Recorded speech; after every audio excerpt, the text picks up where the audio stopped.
gas prices, Russia black port blockade, and the Valley of Jehoshaphat. I'm doing this kind of raw, but with that being said, I want to give all the honor, glory, and praises to YAHAWAH, by Hashem YAHAWASHI, by Hashem RAWACHAA QADASH. I want some elders at Great Millstone, chopping the truth through the spirit, singing honors to the elect. Peace and blessings be to all the sincere men, women, and children, do consist of 1/3. Peace and blessings, confusion, facing the four corners of earth. Shalom, shalom. Pardon me.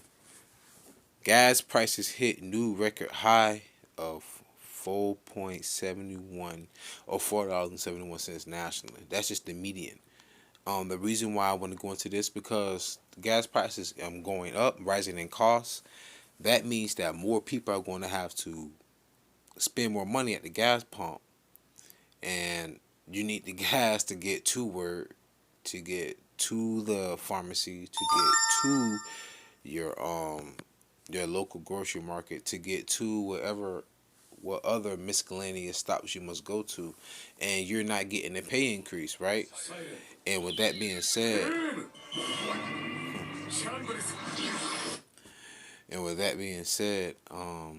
it just goes to show you that the times we're living in, that these are also times of the sign, and that a lot of people are going to hurt here, not just here in America, but around the world. You know, there's always been, quote unquote, a ruling class, which is, the oligarchs, the upper echelon, the 1%er compared to the 9%ers. But pay attention. The cost of living is going up, but not your wages. U.S. gas prices have hit a new high, and I will leave all the articles that I read, the links in the description box. U.S. gas prices have hit a new high of $4.71, just a day after hitting the record, as 7 states top off at $5 a gallon as inflation soars. Now, not even 3 months ago, I want to say, at least 3 months ago, gas down here in Florida and Tampa, it was like around, at one point it was around like 270 something, and then it jumped up to like, it was around 240, so then it jumped to like 3 something. Now it's at 4 something, going on 5 something. That's almost a 200% markup. That's inflation. You're paying for the same gas, quality at that, but you're having to spend more money. That devalues the currency, right? So now, the national average jumped 4 cents overnight, leaving drivers in even more despair as gas prices continue to skyrocket, emptying their wallets. Listen to this. For the first time in history, the average price has exceeded $4 in all 50 states by a long shot. So this is the first time in history where every state has exceeded $4 for a gallon of gas. Now hearken unto this as well. It says California is the only state with an average over $6, with some heavily populated areas like Los Angeles seeing up to $8 at the pump. Now understand this. What's happening? The lobbyists, the hedge fund managers, the insiders, the oligarchs, the deep state, Illuminati, whatever you want to call them, the upper echelon, they know the economy is going to crash. Really, it's already crashed. The people are just sifting through the debris, which is pretty much just confusion, because people don't know whether or not they're going to have enough money to get all of their bills paid. But they're sucking as much money as they can out of the mouths of the commoners, because they only see you as useless eaters, right? And they're going to profit because they really want to reset the whole world economy, i.e. the pandemic. I'll leave it at that. YouTube, I ain't say nothing that was misinformation. Okay, now I want to pull out some more information really quick. Well, matter of fact, let me bring out this Bible verse. 2 Ezra chapter 16, verse 21. This is a part of the 1611 King James Version Bible, which was transliterated by His Majesty King James, who was the 6th King of Scotland, the 1st King of England, by His Majesty, to be appointed to be read in all churches. So yes, it's canon. Second Ezra 16:21. Behold, victuals shall be so good cheap upon earth, that they shall think themselves to be in good case, and even then shall evils grow upon earth, sword, famine, and great confusion. The word victuals pretty much stands for the essentials needed for you to sustain a ordinarily lived life. In other words, food, water, raiment, herbs, medicine, you name it, things to keep you healthy, alive, and vigor. Well, guess what? Gas is also essential too. Why? Because most people commute back and forth via their personal vehicles. Hell, even if someone don't own a vehicle, they will still need public transportation if their job isn't in a close vicinity to where they can even cycle or walk or jog, however they get there.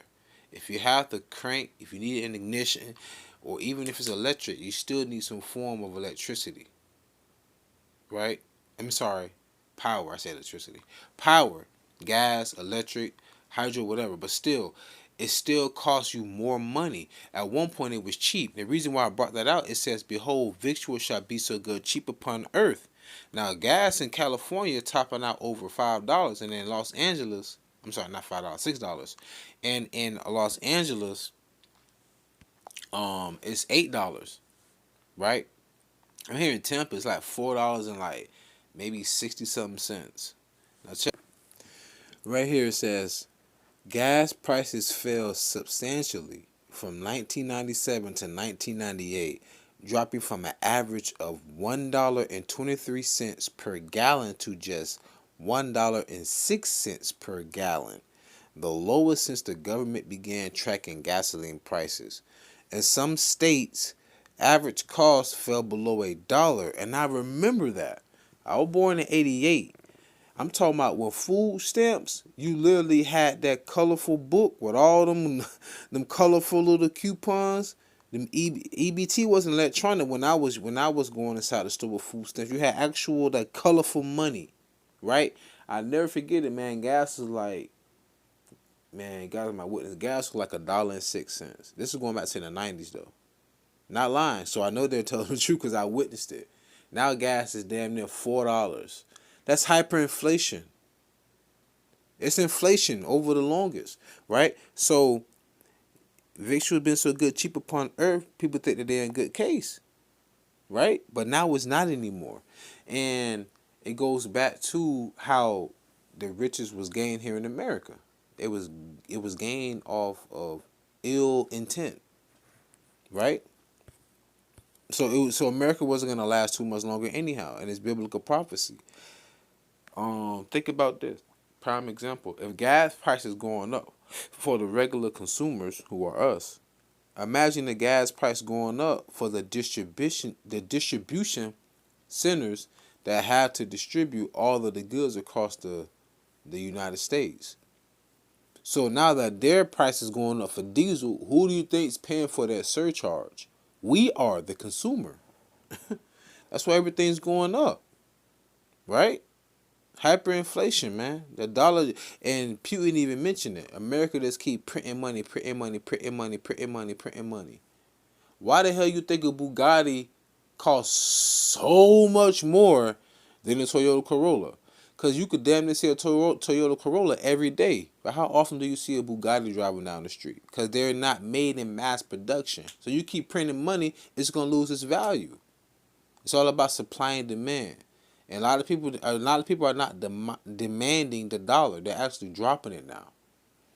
Okay? Now, going and segueing into Russia invading Ukraine. Russia invaded Ukraine because Ukraine wanted to become a member of NATO. But not just that reason. Russia been knew about America trying to get neighboring countries on the border of Russia to become members of NATO. If that's the case, they mean that America can get involved with those countries on the border of Russia. So Russia knew Ukraine was already being trained by NATO in the military. Once Zelensky, I believe that's his name, the Ukrainian president, said that they can possibly put nuclear weapons there, that's when Russia invaded. Now, here comes a major victory for Russia. Russia has done a blockade on the Black Sea ports in Ukraine. Now understand this. Dealing with Ukraine and Russia, they're major producers in wheat. But before I put the carriage before the horse, let's read this article, which I will leave in the description box. Reflagging ships could be the answer to Russia's blockade of Black Sea ports. Russian President Vladimir Putin continues his war on Ukraine. Russia is now blockading Ukraine's Black Sea ports, which prevents upwards of 25 million tons of grain and other agricultural goods from delivery to international markets. That's heavy. All right, so that was a big victory for Russia. And think about this. Do you not think that Vladimir knew that? Out of all the places he could have invaded, all the directions he could have went in Ukraine, he went directly to the Black Sea ports.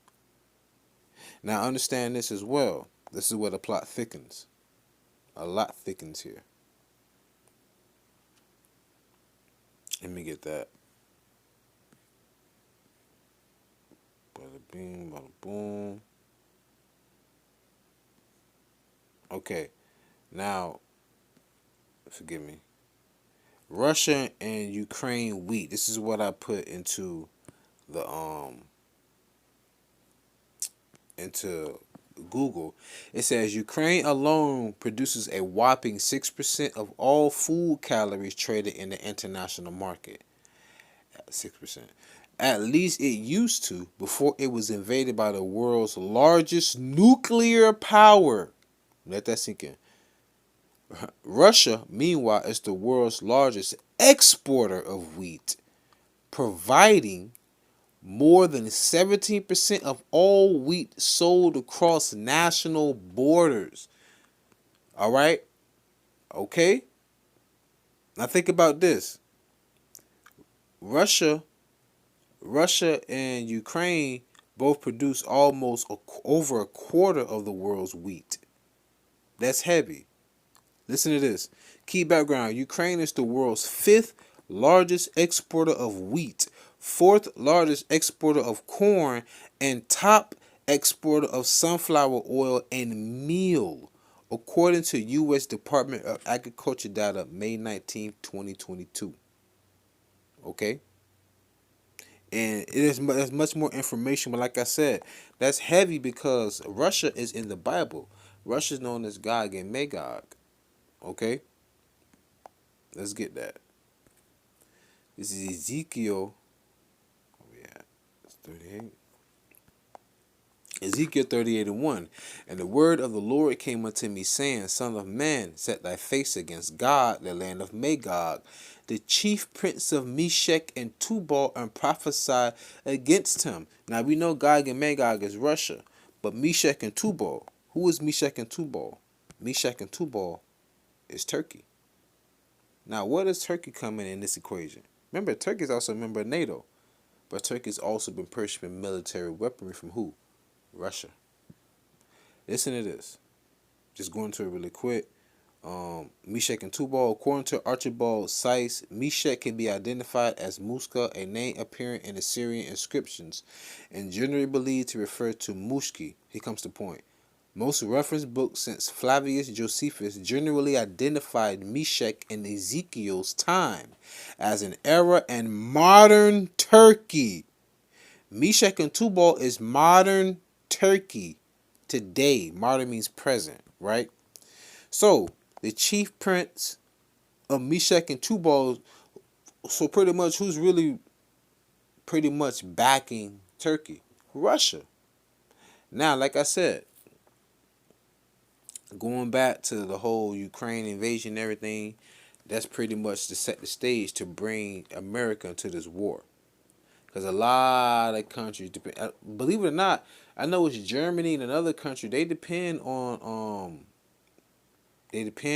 food, wheat from Ukraine, and I know they really wanted that energy to be distributed to their countries from Russia, because it costs them way much more to get energy from the United States. But all the United States doing right now is shooting themselves in the foot and making their allies want to become enemies, i.e. the beast shall hate the whore. The whore that set up upon the beast in the book of Revelation is America, the mystery whore Babylon.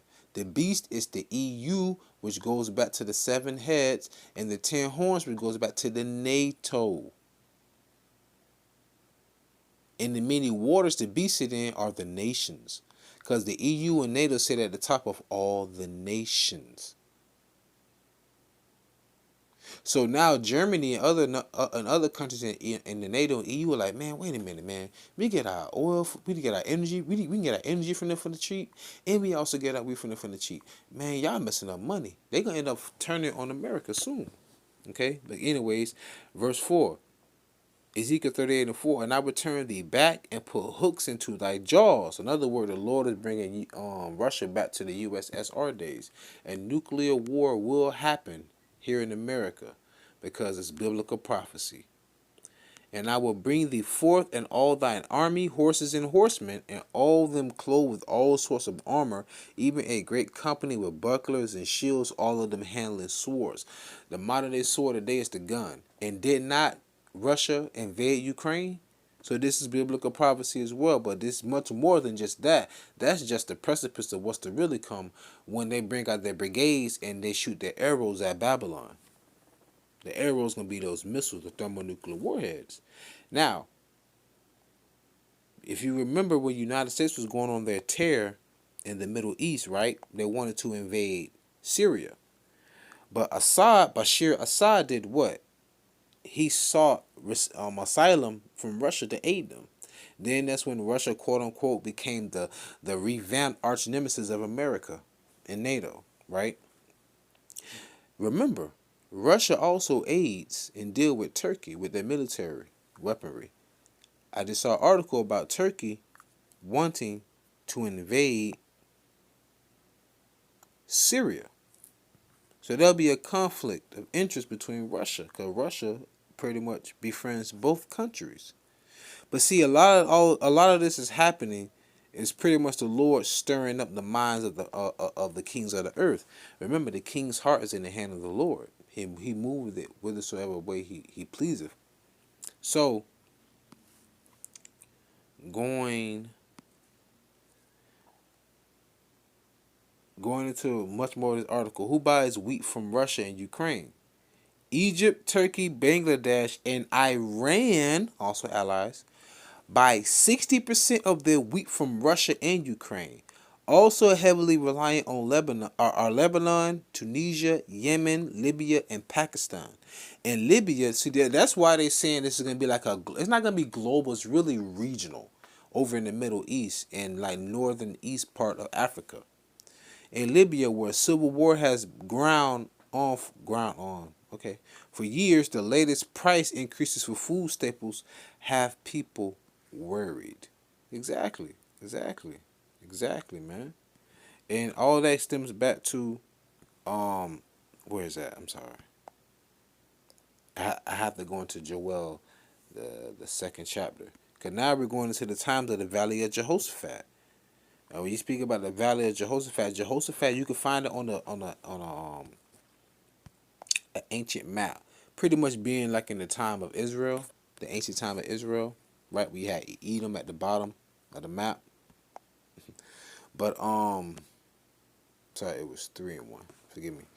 But when you go into the word Jehoshaphat, it's properly pronounced in the Lashawan Kodash, the Hebrew, YAHAWASHI. Yahawah is the Heavenly Father's name. Shaphat means judge. So Yahawah judge. His judgments are going to stem from the Middle East. He's gathering all the nations. He mustereth the battle. So the hyperinflation goes to the dollar crumbling. How ye rich men, James 5 and 1. Right? And then Russia invading Ukraine is the beginning of really that Ezekiel 38, Gog and Magog in the chief place of Tubal, which is Turkey, who they also aid. Who now they want to invade Syria, but also Russia befriends them. and majority of the countries like Libya, Yemen, Egypt, Bangladesh, Tunisia, and Iran get 60% of their wheat and all of that from Russia and Ukraine. So, there's perplexity going on throughout the earth, but the men of the Lord, we're gonna stand firm, and the like-minded men and women and children. All we have is YAHAWASHI to aid us and to guide us in these last days. So Joel 3:1. For behold, in those days and in that time, when I shall bring again the captivity of Judah and Jerusalem, I will also gather all nations and will bring them down into the valley of Jehoshaphat, and will plead with them there for my people and for my heritage Israel, whom they have scattered among the nations and parted my land. The transatlantic slave trade. We've been scattered to all the nations. And how is the Lord's land split? Where you have the small hats on one side, the West Bank, and then you have, my God, not the Ishmaelites, but you have pretty much they part of the land of Israel. Forgive me, I had a brain fart. Forgive me, brain fart. But with that being said, I pray you was edified and fed. Stay in the spirit, don't fear it, just endear it. Israelis, I'm forgiving the Israelis. Ask for forgiveness, pray without ceasing, stay humble, remain diligent. Kwame Sha'Allah, Muflaba Ball, Shalom.